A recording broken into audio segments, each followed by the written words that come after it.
Assalamualaikum warahmatullahi wabarakatuh.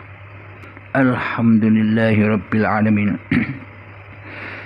Pada sesi kali ini kita akan mendengarkan pertanyaan dari sahabat kita.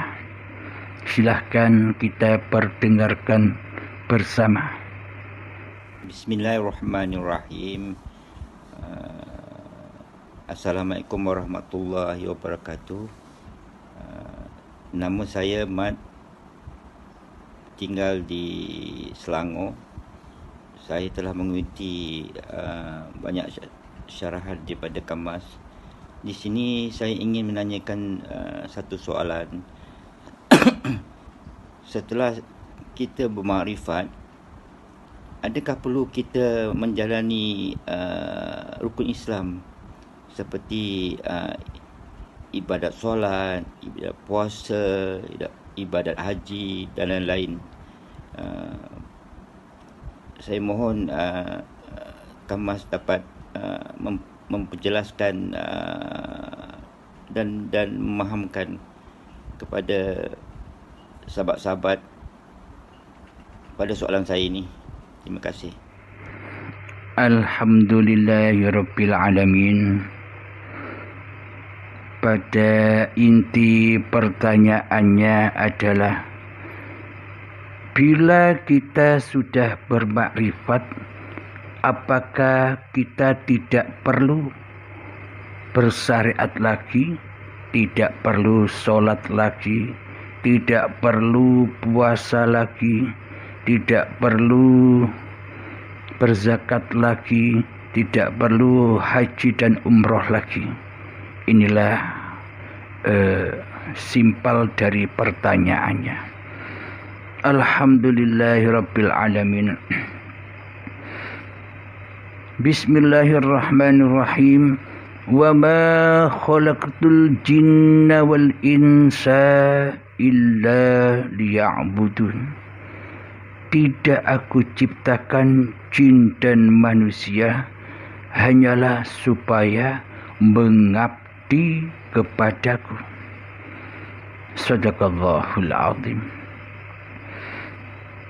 Jadi umat Islam, bagi manusia yang mengaku-ngaku memeluk agama Islam, maka wajiblah bermakrifat kepada Allah.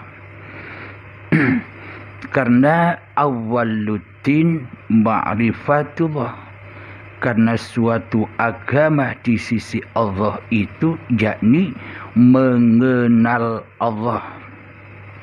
Jadi mohon maaf, jangan risih, jangan mengagung-agungkan kata-kata makrifat.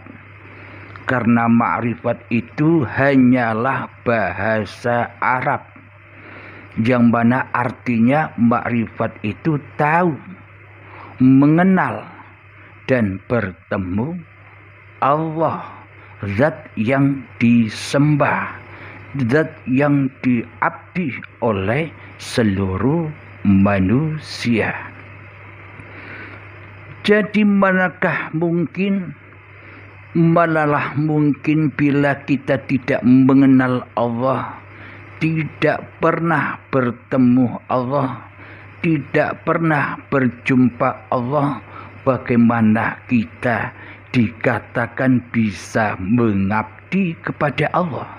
Sementara kita tidak makrifat atau kita tidak tahu Allah yang mana yang disembah, Allah yang mana yang diabdi oleh diri kita selama ini.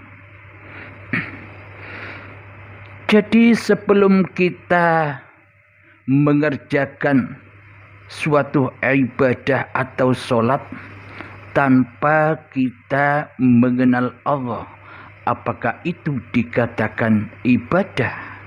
Tanpa kita bermakrifat kepada Allah, apakah itu dikatakan sholat di sisi Allah? Akan tetapi di sisi manusia, manusia hanya memandang raga-raganya. Manusia hanya memandang badan-badannya. Manusia hanya memandang syariat-syariatnya saja yang kelihatan, sholat dan ibadah.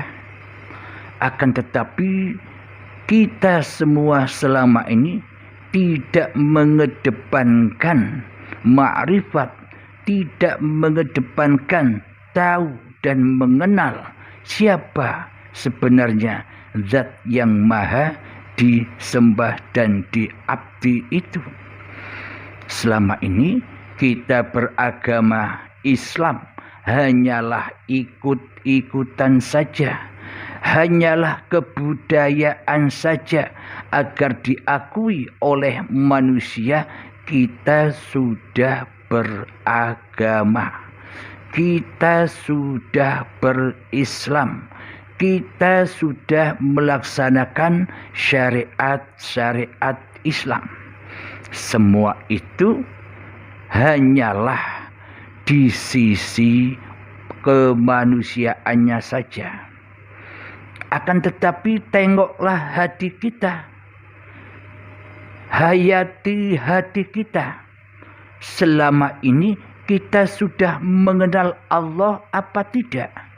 Kita sudah bertemu Allah apa tidak?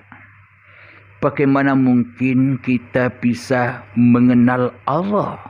Bagaimana mungkin kita bisa bertemu dengan Allah?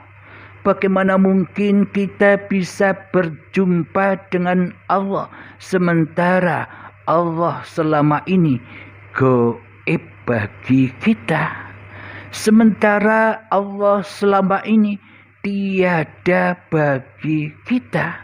Lalu bagaimana mungkin kita bisa bertemu dan berjumpa dengan Allah, membawa seluruh apa-apa yang kita jalani selama ini, seperti sholat, seperti ibadah-ibadah yang kita lakukan, seperti zakat, puasa, haji, umroh, sedekah, zikiran yang selama ini kita usahakan bersama. Bagaimana mungkin bisa sampai kepada Allah, zat yang disembah, sementara zat yang disembah selama ini gaib bagi kita di hati kita, sementara yang wujud di hati kita bukan Allah, sementara yang nyata di hati kita bukan Allah, sementara yang jadi penguasa atas hati kita selama ini bukan Allah. Bagaimana mungkin kita bisa menghaturkan ibadah dan sholat kita kepada Allah bila yang jadi Tuhan selama ini bukan Allah di hati kita? Jadi semua itu, sholat dan ibadah, zakat, puasa, umroh, haji, sedekah, zikiran, sholawatan yang selama ini kita upayakan hanyalah terbakar, dimakan, dihancurkan oleh yang fana. Karena yang wujud di hati kita bukan yang bakok, tapi yang fana, yang selama ini kita sembah, yang selama ini kita abdi, yang selama ini kita temui selalu di dalam ibadah dan sholat-sholat kita. Jadi makna simpelnya, selama ini hati kita tidak pernah bisa lillahi ta'ala. Karena yang wujud, yang nyata, yang hidup, yang berkuasa di hati kita yang fana, yakni diri manusia kita. Maka semuanya ibadah dan sholat kita selama ini kita persembahkan untuk hawa nafsu kita sendiri daripada kepada Allah.